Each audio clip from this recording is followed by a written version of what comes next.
Hi, I'm Dr. Selina Matthews, spiritual psychologist, and I want to welcome you all to Soul Transformation. My guest today is Dr. Seth Kadish. He is a psychologist, an educator, an author, and as if that wasn't enough, he is also a playwright. Our topic today is how your negative childhood patterns impact your future. This is going to be a very interesting and thought-provoking discussion, so please stay tuned. So excited to have you, Dr. Seth. So we're going to be talking on negative childhood patterns and how they impact your life. And this is going to be such an exciting topic because I think every single person can relate to this. So let's start with, what are negative childhood patterns? Okay, well, first of all, thank you, Dr. Selina, for having me on. It's a pleasure, and I'm very excited to be talking to you about this. So thank you. You're very welcome. Negative childhood patterns. So um, we all have these negative patterns of thought, emotion, and behavior. And by the way, there's a sequence to it, which maybe I can comment on later. They typically start in early childhood, as early as 1 or 2, and I say between ages 1, 2, and maybe 5 or 6. We really have this stuff implanted in us. We're not aware of it. We're little kids. Um, just to be a little lectury here for a moment, there are 5 categories. I'm sorry to be a little lectury, but maybe No, it's go for it. interesting to. Yeah, Okay, educate us, please. okay. All right. The way I see it, and by the way, Dr. Selena, the stuff is fairly simple at the heart of it. For everybody listening or watching, it's a pretty easy concept to grasp, which is important because without being condescending, I want everybody to understand and be able to educate people as to how these patterns get instilled and how, more importantly, they affect us right now as adults. Okay. So, the 5 typical responses that we can have in our early childhood to our family of origin or anybody in our surrounding environment can be essentially, and by the way, no right or wrong, no good or bad, just simply how we react to our environment. We can be dominators, which is to say we can be aggressive and controlling in response to our environment. We can be submissive. We can be defensive. We can take flight, which is to say we can either kind of take internal flight, disconnect from our surroundings, sort of like the kid who is in a chaotic household who goes off in the corner and literally just blanks it all out, blanks what's going on around him or her, or we can become invisible. They're all simply ways of dealing with what is happening in our environment. So now within each category, there are a number of patterns which I'll talk about. And here is maybe the essential teaching about patterns work. They're not right or wrong. They are simply responsive. And the problem becomes that as we grow older, what worked, and I'm going to tell you I have a little story I'd like to share in a moment.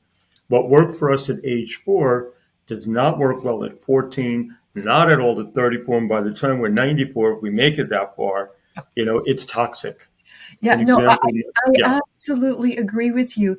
And it's really hard to get that through to people because I work with the lifespan and I can actually see people playing out 4-year-old patterns in their 90s. And I'm like, right, no, this has got to change. And they go, well, I've been doing this all my life. No, you have to change. right. And the number, exactly, thank you. And the number one reason why we don't change it and we don't let go is simply they're familiar. That's our self identity. Something I might say to a depressed client without, again, trying to be insulting, very careful not to be, is this is what you know how to do. You know how to be anxious or depressed or shameful and so on. We all get it because we're all doing that. So, how do we identify the pattern? And then, what interventions can we utilize to start not getting rid of them, but decreasing them, decreasing the patterns? Now, why So, don't you want to get rid of them? why would you want to get rid of them? Okay, Yes. thank you. Good question. Excellent question. Um, the way I see it is negative patterns impact detrimental to our detriment. They impact our ability to achieve goals in our current incarnation, and those are internal or external. I'll give you an example. So maybe your internal goal is you want peace, serenity, confidence, calm. Well, it's your patterns that are going to prevent you from getting there.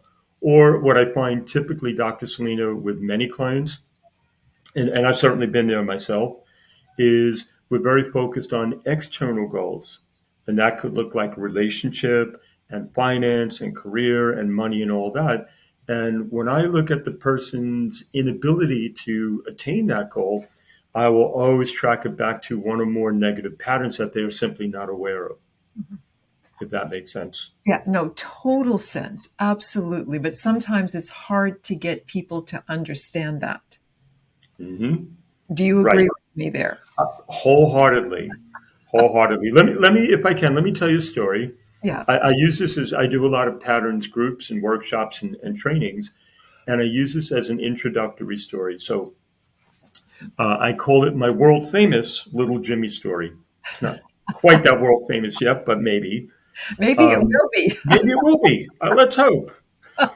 So this is not an actual story, but it's a composite of many clients I've worked with over the past 25 plus years. A little boy named Jimmy is 4 years old, and he is at home. It's the middle of the day, and he's with his big old golden retriever, Bucky. So Jimmy and Bucky, best of friends, they're at home. Now, mom is in the kitchen, and mom, not a happy camper, right? She's doing the dishes. She's wearing those gloves, the dishwash gloves, smoking a cigarette dangling out of her mouth. There is a half a bottle of wine already gone. It's 2 in the afternoon. And, poor mom, she's got her own patterns, but clearly not having the happiest of lives. But the little boy, it's great, great little boy. All right, so Jimmy and Bucky are romping through the house. And when they get to the living room, he accidentally bumps into a little end table. And on the end table is mom's favorite fragile vase. Vase hits the floor, boom, crash, breaks into a million pieces. And out comes mom from the kitchen, hears that noise, and mom is holding a spatula in her hand, and she's not happy. Okay. So at this point, I will usually ask the clients in my group, what does Jimmy say to his mom? And the correct answer from my story would be the dog did it. He blames the dog. I always tell people no dogs have been harmed in the telling of my story. They're absolutely fine. Dog's good. Um, but his thinking is, look, worst comes to worst, I'm going to get hit, which happens to kids, unfortunately, or maybe less so, I'll get a tongue lashing. But either way, I'm in for it. Mhm.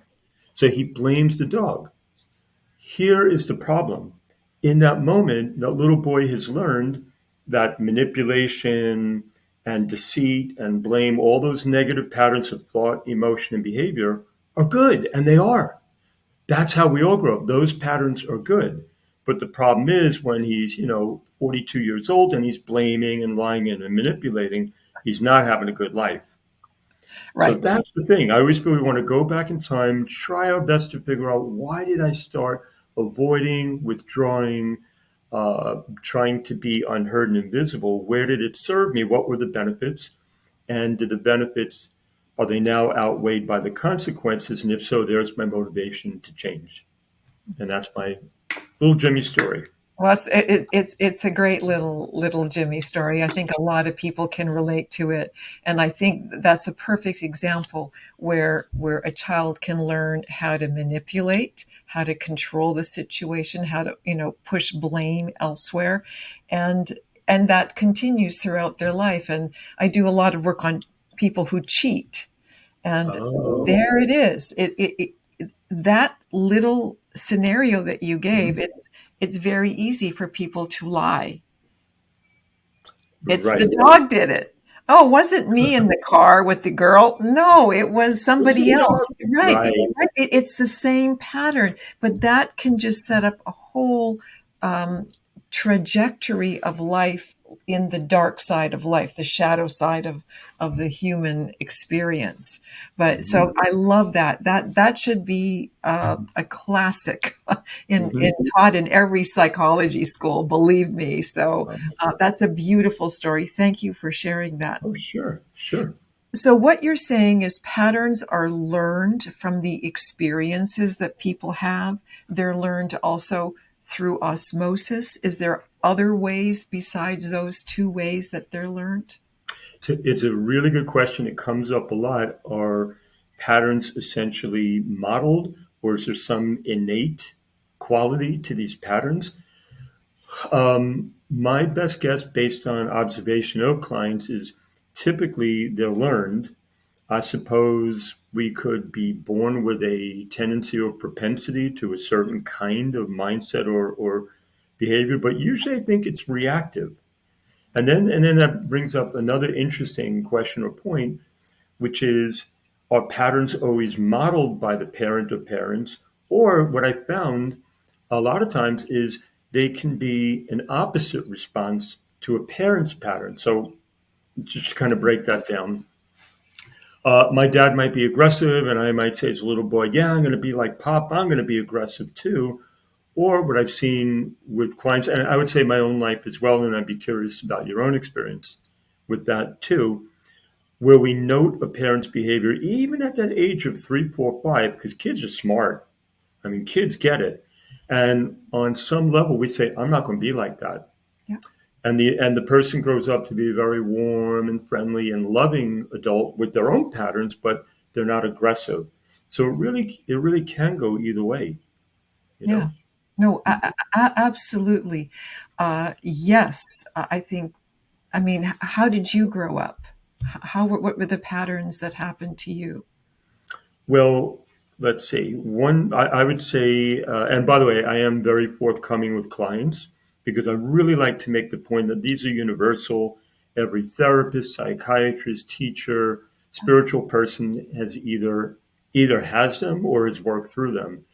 Um, Tell you what, I'm going to answer it, but before I do, I want to lay out what I think are the top 4 patterns Hmm.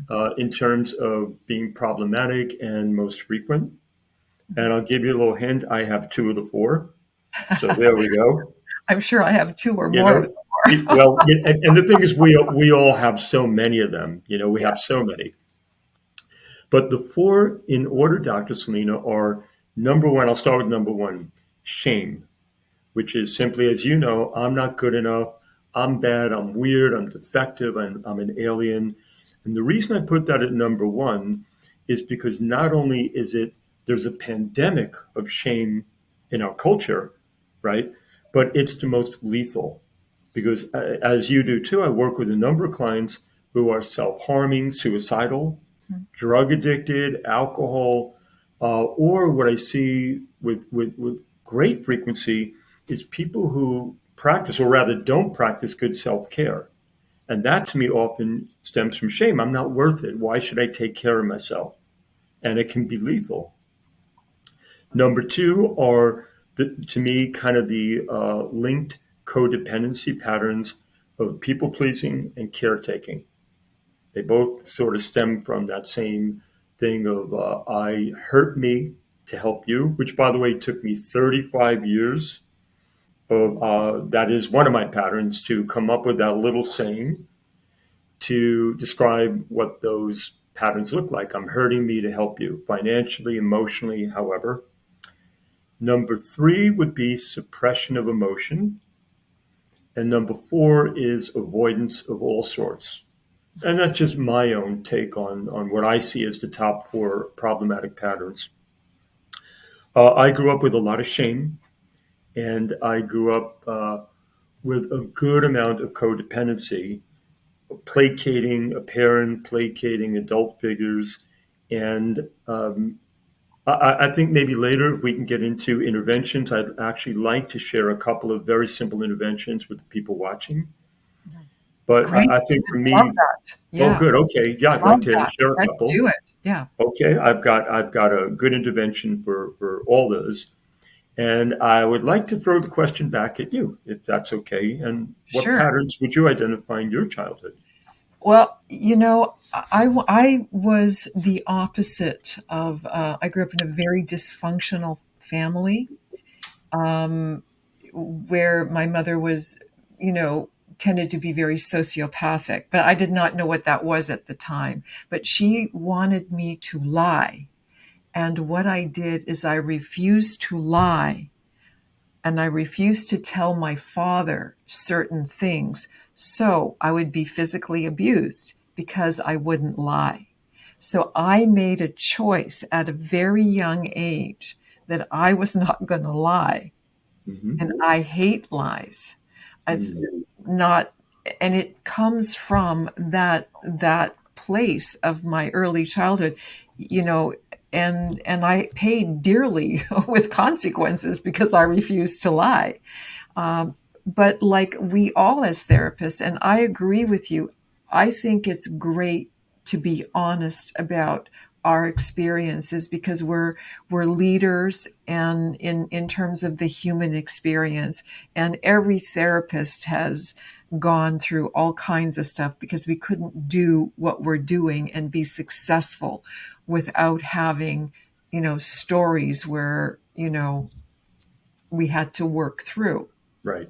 Work through. Absolutely. That's the operative phrase. Yeah. Because something else that clients will ask me based on what you just said is, well, are you still dealing with the patterns? And the answer is, yeah. Sort of like an addict in recovery, you can have 50 years of sobriety, but you're always vigilant because the pattern, like an addiction response, can pop back up. I kind of compare it to whack-a-mole. Mhm. And in times of stress or trauma, that pattern, you haven't been codependent in years, but all of a sudden, you're having a bad day, a bad week, it pops back up. Dr. Seth, that is fantastic. That image, the Wakamo image, is a one I'm never going to forget. I love it because that's exactly what happens. You're fine. You do a piece of work or a client does a piece of work, and then all of a sudden, boom, it Boom. shows up. And it's like, where did this come from? I spent 5 years working on this 10 years ago. What Right. happened? And What it's happened? back again. Yeah, it's Exactly. it's it's Wakamo. Thank you, Dr. Right. Sid. I'm going to use that Wakamo. You You're can in have that. Wakamo mode. And I think it's very important too, which I tell clients, when it comes back up, and it surely might, don't shame yourself or berate yourself because it happens. It's sort of like somebody, I work with a number of people, I know you have as well, who have drug and alcohol issues, and they may have a slip or slight relapse or even cravings. And like, it's okay. We understand. Just get back on the horse and address it. But don't berate yourself for that. It's human. Yeah, no, Yeah. absolutely. I want to go back to shame. I think shame, and I love the way that you put it, Dr. Seth. Shame is a pandemic, and I've never heard it put that way. So I thank you for that because that's a gift. Because Mhm. I think if people don't face their own shame, they can't transform. I think if they can't look at themselves in the mirror and look at what they're ashamed of themselves about life, they cannot shift. There's no way they can shift without dealing with that layer of shame. That's what I think. Well, I'm smiling because you actually literally, and you didn't know this, landed on my intervention. Okay. Wow. So I'm Wow. going to give it now to the viewers or listeners. So when I was really facing my shame pattern, uh, I was very self critical, lots of self loathing, and I really wanted to break it, and I was looking for ways to do it. I was working with some wonderful people at the time, and I say this in a gentle, humorous kind of way because they were wonderful, but they were giving me very flowery kinds of affirmation. You are the loving essence of the beautiful lotus that descended upon the. And I always tell people, Dr. Selina, I'm from Brooklyn. That just didn't fly, you know? So my affirmation at that time was, and it's true, was I'm okay, question mark.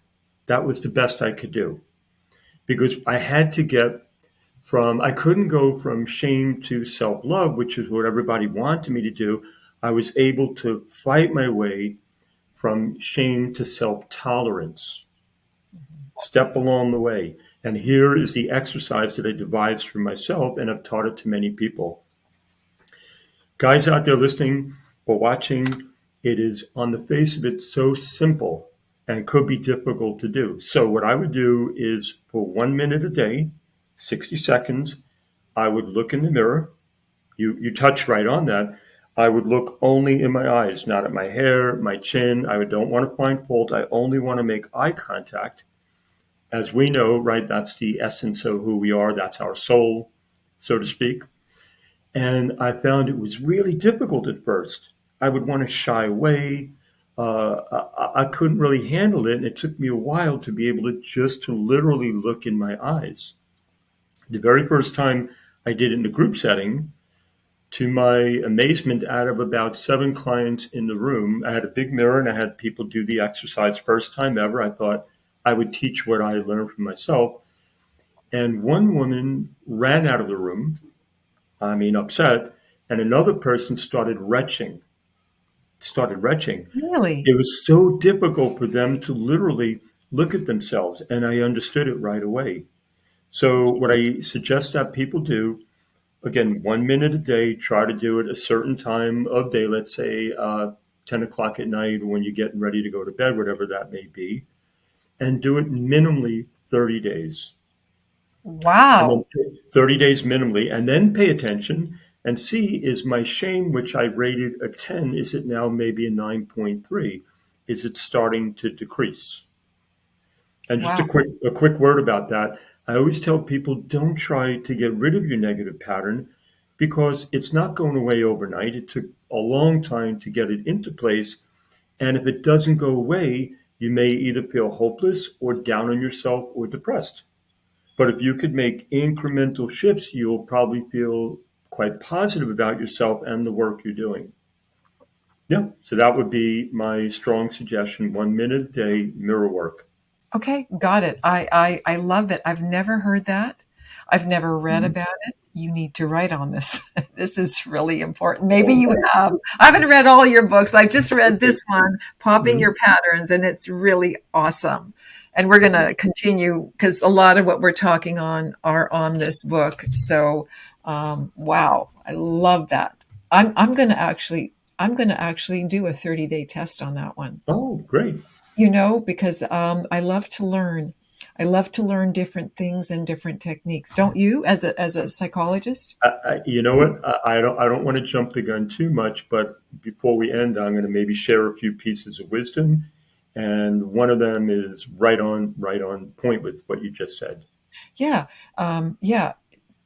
So Love to learn. Mhm. before we go there, we're going to go there Okay. at the very end. I want to talk about what is the difference between negative childhood patterns and transgenerational patterns, and can you give me an example of that? Well, in a way, it's kind of part and parcel because a negative pattern can be transgenerational. Going back to what I was saying before, Dr. Selina, so maybe my grandpa was, oh, let's see, maybe he was very emotionally avoidant. He suppressed his emotions. My dad watched that, passed on to him, and I observed my dad, who I just loved to pieces, loved to bits, and took that on as well. And so, yeah, the childhood pattern could be passed along. But to go back to what I was saying a little bit earlier, too, it can be broken somewhat intentionally, like your own example, where you said, I'm not going to be like my mom. Right. So, right. But it doesn't have to get passed along. The other thing that I share with clients is when you break your own patterns, in a sense, you are very likely breaking transgenerational patterns. You could be passing them along. And you're certainly breaking the link between you and your parents or whoever you modeled yourself after, Yeah, which that's is a great. very good point, Dr. Seth. I like that a lot because you don't know. I mean, some people don't know their, grandparents or whatever, and they don't know the lineage. Some people do, some people don't. But there could be a combination of all of that, but it doesn't really matter essentially Mhm. because it's about creating the future, not living in the past. And the people that live in the past don't want to change because they are stuck in the mud or locked in a cage or whatever image that you want. And they don't want to open the door and see life or see the world. Right. Exactly right. Again, it's a real threat to our self identity, and fear of change, and particularly fear of changing our own self image, is so frightening to people. And as you know, people are not aware of that fear. They're not even aware of their self identity. People often just say, "Well, it's just the way I am, and the way I'll always be." No, doesn't have to be. Right. Right. You know, if you're 6'5", you're probably always going to be that way. You might shrink when you get a little older, but if you're a people pleaser or shame filled or aggressive, you can absolutely shift that. Absolutely. Yeah. It's Fear of change is a big one in practice. People don't want to change. They don't want to change. They have no desire, and it's such a struggle for them uh, to to do so. Why is it so difficult? Do you think? I think it's very typical because it's so comfortable. It's so easy. It's so non threatening to stay where we are. And I think we feel unmoored, like a ship kind of that's lost its mooring, which is floating if we don't have that sense of self. You know, it's really a very difficult shift. As you were saying that, I was actually thinking of clients who, going back to the shame exercise, uh, will get very excited about doing it, and they only do it for 3 days. They sabotage, right? You know, they sabotage their change, and then they'll come back and complain, well, I tried and I can't or I couldn't. But if we were going to sum it up in one word, it's resistance. That's all it is. And then as we explore it, we find out how threatening the change is. It's really, really threatening, you know? Do you have any insight on how to inspire people to go through their resistance to get to the other side? Besides threatening them, let me think for a moment. That's a joke. I'm joking. I don't do that. Um, part of it is something, and I suspect you might do this too. One reason why I am forthcoming about my own patterns work is to inspire people. Because sometimes people, right, they look at us, Dr. Selina, and go, oh, well, you're so advanced or you're knowledgeable, you're wise, whatever nice words they may have for us, but they don't know what we've gone through. Correct. So that might be one way I do it is to motivate and inspire through personal sharing. Um, let's see what else. Again, going back to the goals, that if people have those goals and that's really the carrot being dangled in front of them, that can be a really good motivator. And they simply need to be reminded of, well, you wanted a relationship, you wanted more connection, and I think that works with a lot of people. I think just our encouragement and support, being there for people on a whether daily or weekly basis, makes a big difference.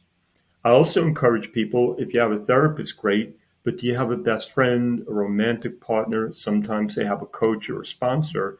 And get everybody in your team to support you in that. And know that it could be difficult, but the ultimate reward will be worth it. And there are plenty of people who believe in your ability and desire to change.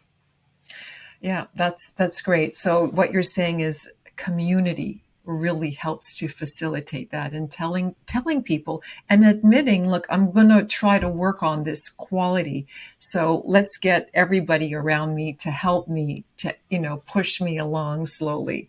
I think that's a great intervention, actually. Great intervention. Yes, thank you. And speaking of interventions, going back to the shame one, what I find works best, maybe because in my own nature, I'm, believe it or not, a pretty simple person. Maybe it's the Brooklyn thing. I really am. Um, and I like really simple interventions that are very easily understood and easily practiced. So to have a very simple intervention, to do it repeatedly, to have that supportive community around you, it's a pretty good recipe for success, I think. Yeah, no, I really agree with you. I want to move on to something else right now.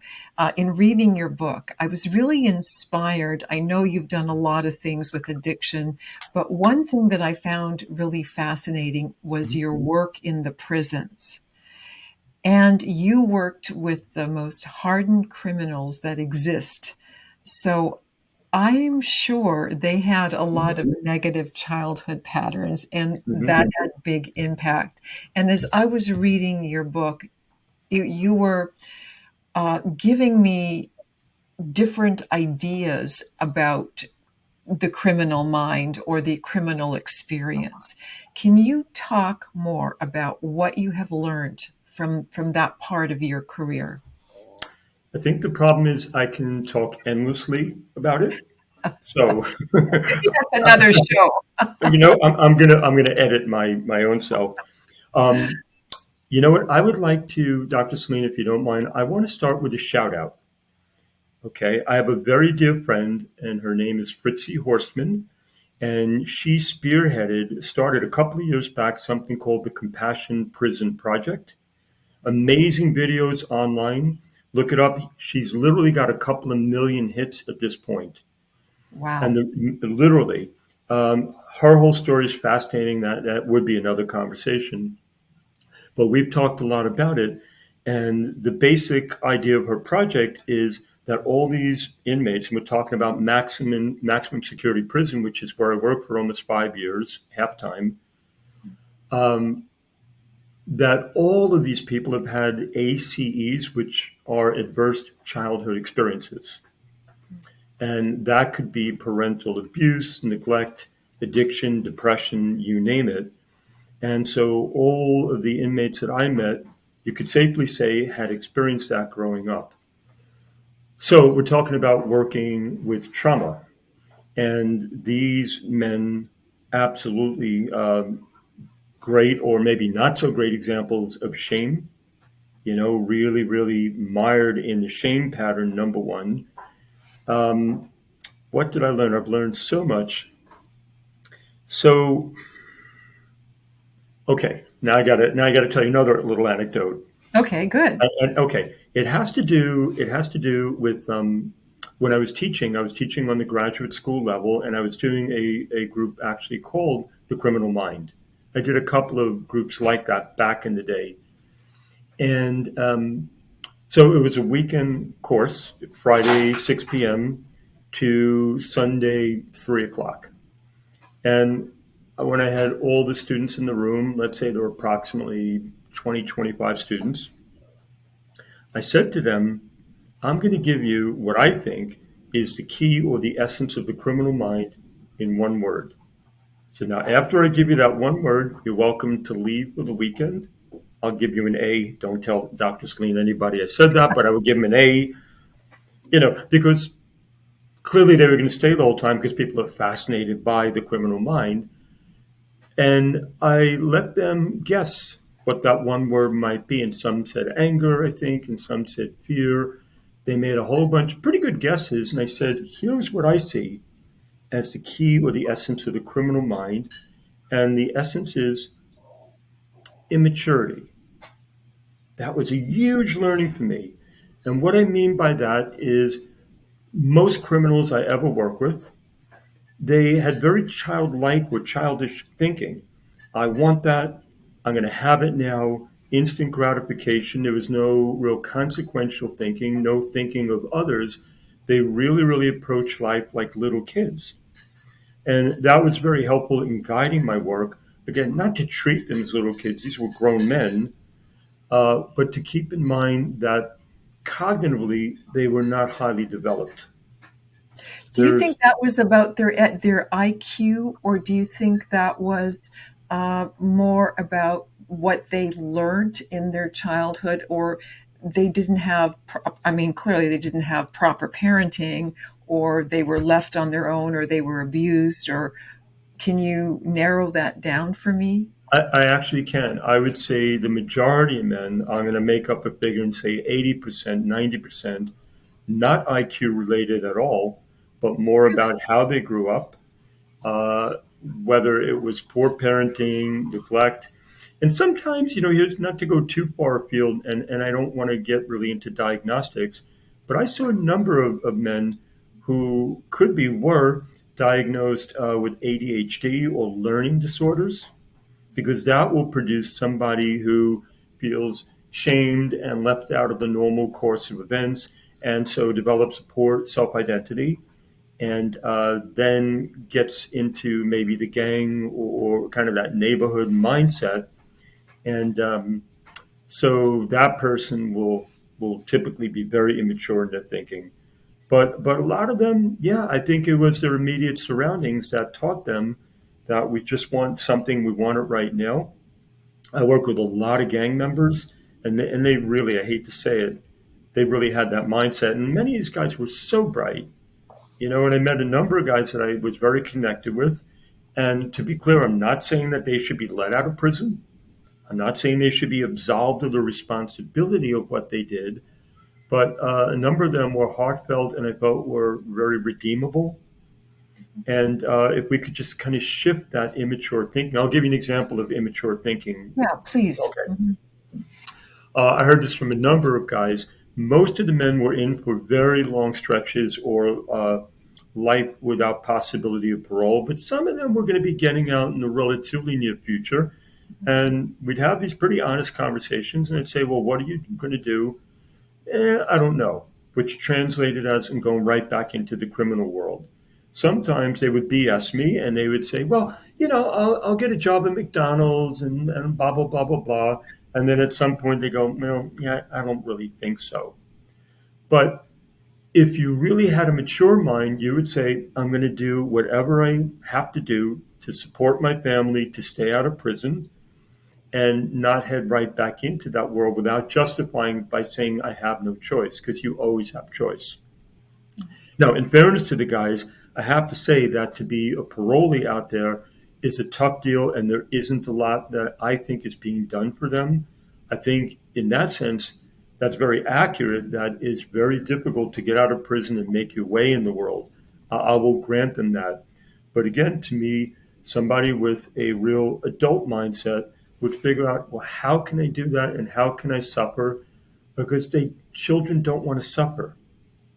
And then the irony being that the guy with a wife and three kids who is going to go back and sling cocaine or do whatever they're doing, get back in the gang world, their justification to me is I have to get back in that world to take care of my family. And I would literally scratch my head and say to them, but there's a good chance you're going back to prison and then you won't be able to take care of your family.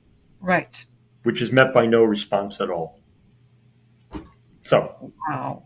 Wow. Wow. like I said, I could go on. I'll stop there. No, no, no. But so what you're saying is, again, going back to the topic, how the negative patterns impact your future. Their negative patterns were at a higher level degree. And so, boom, they landed in jail. Other people. So, is the process just a different intensity? Because people, is that what you're saying in terms of regular people and people who are in penitentiaries? Is it just the intensity of difference? Or what is it that creates that? Like, what will make someone go into a penitentiary versus another person not? Is it the intensity, or what is the other X factor? Hmm. Well, I think intensity is very right on, right? Because it's much more pronounced with Mhm. that kind of person. Um, I think that certain patterns, and I really thank you because I really hadn't thought about this, but as I stop and give it a little thought, I think there are certain patterns with the inmate that are very prevalent. Uh, Justification, which is part of the defense category, denial is a big one as well. They'll justify and deny their actions to the nth degree, whereas I'll call that person a civilian, probably wouldn't have it anywhere near that degree, right? You have to be able to justify the behaviors and actions, negative actions that you're doing. So intensity, absolutely, and more certain patterns probably showing up more than others, which is very interesting. I think that would be a whole paper or book right there. So, you know, uh, I might Yeah, have to write it one no, day. absolutely. Well, I think the right fourth or fifth or sixth book. I don't know. You've got a lot going down. Mhm. I'm sure. So you have, by the way, again, popping your patterns. The book that we're talking about is fabulous. So thank you. Really, really important, and it's a book that I'm going to suggest to a lot of my clients. Thank you. Um, so really well done. Um, so I know you have some ways of motivating people because I'm always, as a therapist, I'm always looking for ways. And some people, as you know, are more difficult than others. Mhm. And we struggle with those because they are locked in an intransigent cement and they're not moving no matter what, and it's sometimes it's hard for me because I can't move them. I try a million different things and they don't move for a while. I mean, eventually they'll move, but it's just staying with them for the 1 or 2 or 3 years because they're just that intransigent. So Right. what are the suggestions that you have for regular people and intransigent people? Okay. Well, we were talking about motivation before, so I don't want to be repetitive, but I actually had mentioned that I have a couple of specific techniques or interventions, and that may be helpful. I shared the shame intervention, the mirror work, and I'd like to give two suggestions. One for the codependency patterns, which, Dr. Selina, you can open your window there and throw a rock out and probably hit somebody with that pattern, because we know how common that is. Again, I raised my own hand. I have a very concrete suggestion about how to intervene with that one. And also the suppression of emotion. Actually, I have a good intervention for virtually everything. So, all right, with people pleasing, this is what I learned from my own self. Now, the simplest intervention, but hard to put into practice for people, they could do it with you as the therapist or me, but typically hard is simply to say no as appropriate. I mean, that's really the thing to do, but people may struggle with that. So here is something that I developed for myself that I'll share. So let's say that Dr. Selina, you say to me, hey, can you do me a favor? I need $1,000. I need it right now. So the old me would be reaching into my pocket before you had finished the sentence. And not only that, but I would say to the person behind me, because I don't have the thousand, hey, John, can I borrow it for you to give to Dr. Selina? Which is kind of crazy thinking. So, how did I break that? A very simple intervention is pausing. So, here's what I would now do. You ask me for the $1,000, and I say to you, and by the way, of course, it's excuse me, perfectly fine to just say no in a nice way on the spot. But let's say I'm entrenched in that pattern of, right, use the word intransigent, entrenched. I would then say to you, Dr. Selina, it's 11 o'clock in the morning now. Let me get back to you by 5 o'clock today. Now, if you say to me, I have to have it right now, then I would say to you, I'm sorry, I can't do it. But what that pause does, it enables me to number one think, do I have the money? If I have it, do I want to give it to you? What are you using it for? I might not be inclined to do it. I'm going to think about my famous maxim, I hurt me to help you. Am I hurting myself? Yeah, I don't have that kind of money. So pausing and then keeping your word and revisiting it later is very, very effective. And sometimes the person will say, you know what, I already got the money, no worries. And then, of Right. course, it gives you time to prepare what you want to say. The key to that, of course, is I know back in the day that when I had to say no to somebody, I would be all over the map. I'd say, well, Dr. Selina, I really can't, and I'm sorry, but, World War One broke out. And then, I mean, just craziness, right? It pours out of us because we feel so guilty about saying no. So that's one technique. And while I'm in the technique giving mode here, Yeah, good. No, I think this is really great. I think this is really informative for the people watching And also for me, I learn from everybody, don't Yeah. you? Every single person, Hmm. I'm learning from you today. I love this Me because too. it's always amazing. You just never know enough. We're always reading, we're always talking, we're always learning. Absolutely. Um, so one more intervention that I did for myself years ago, and it's really great for suppressing emotions, but it also turns out to be fantastic for shame. And I did it because I had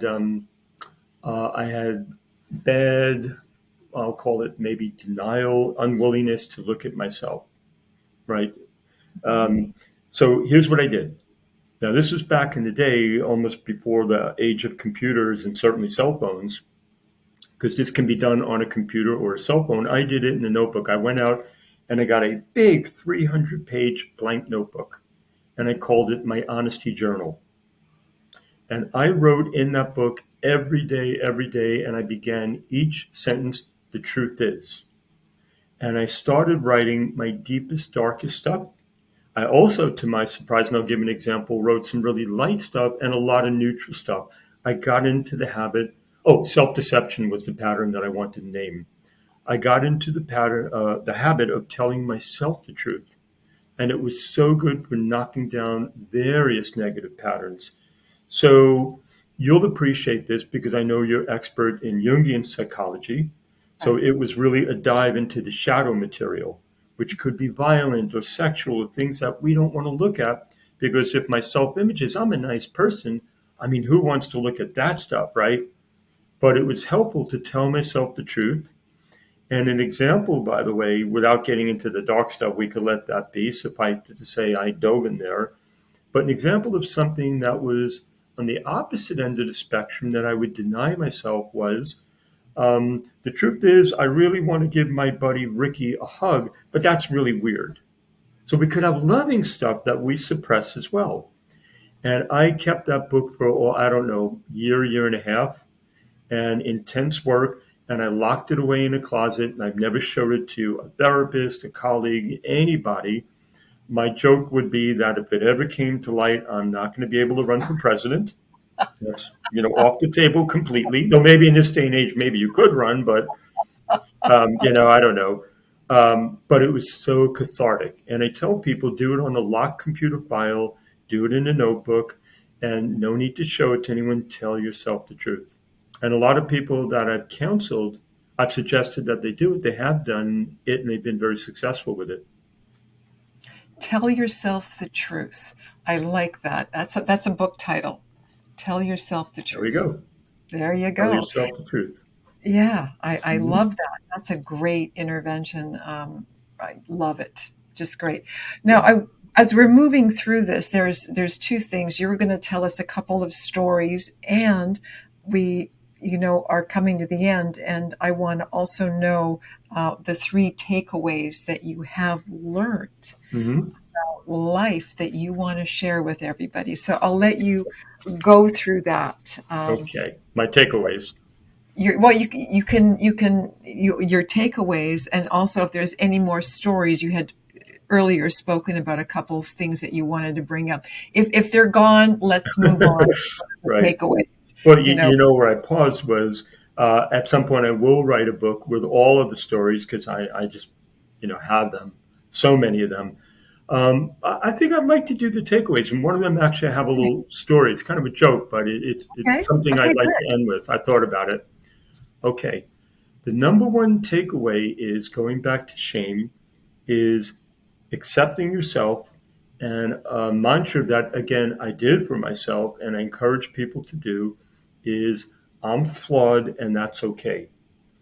Here's the thing: the shameful person thinks I'm flawed and it's not okay. I'm just bad for having these flaws. I'm miserable, I'm awful and terrible. But I know, Dr. Selina, when I look in the mirror now, I recognize all my flaws. I still have tendencies. I'll lose my temper. I'm impatient. If you don't believe me, you guys, write an email to my wife. She will testify to all that, I promise you. I'm careless. So I'm aware of my flaws and I accept myself.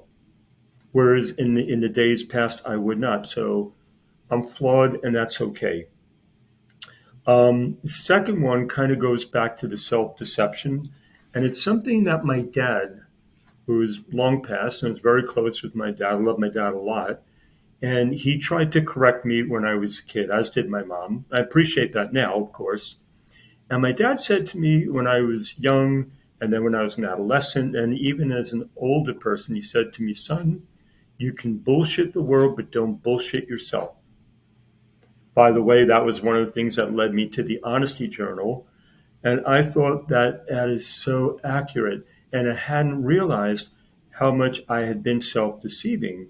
Going back to what you and I talked about earlier, we self deceive because we don't want to change. We don't want to literally and metaphorically look in the mirror. And so I had done that my whole life, which was a surprise to me because if you would have asked me, I would have said, oh, yeah, I'm very honest with myself, but I wasn't.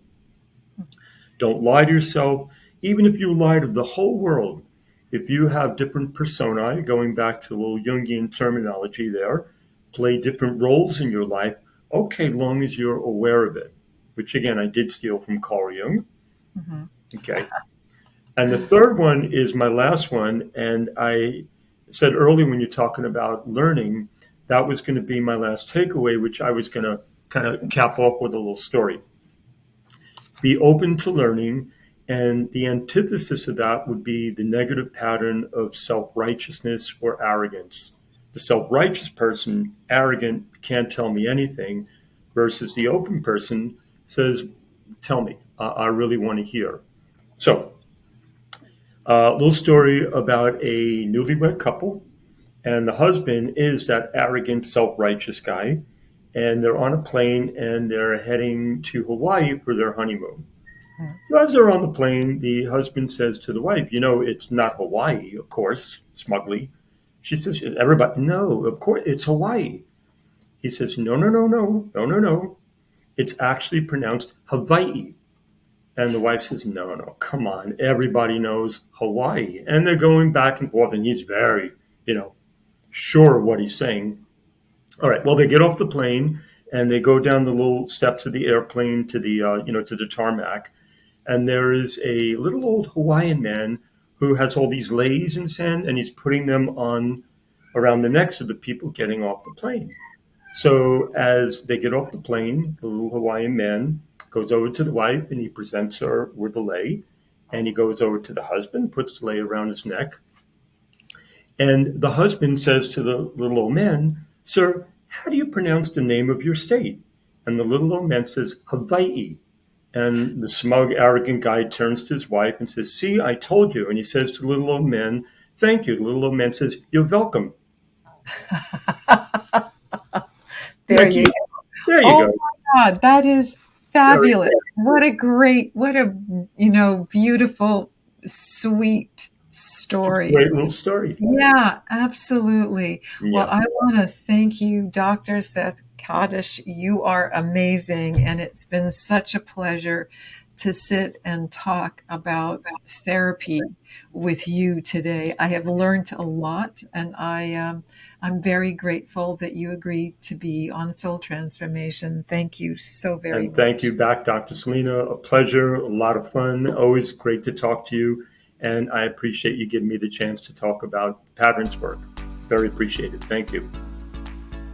You're welcome.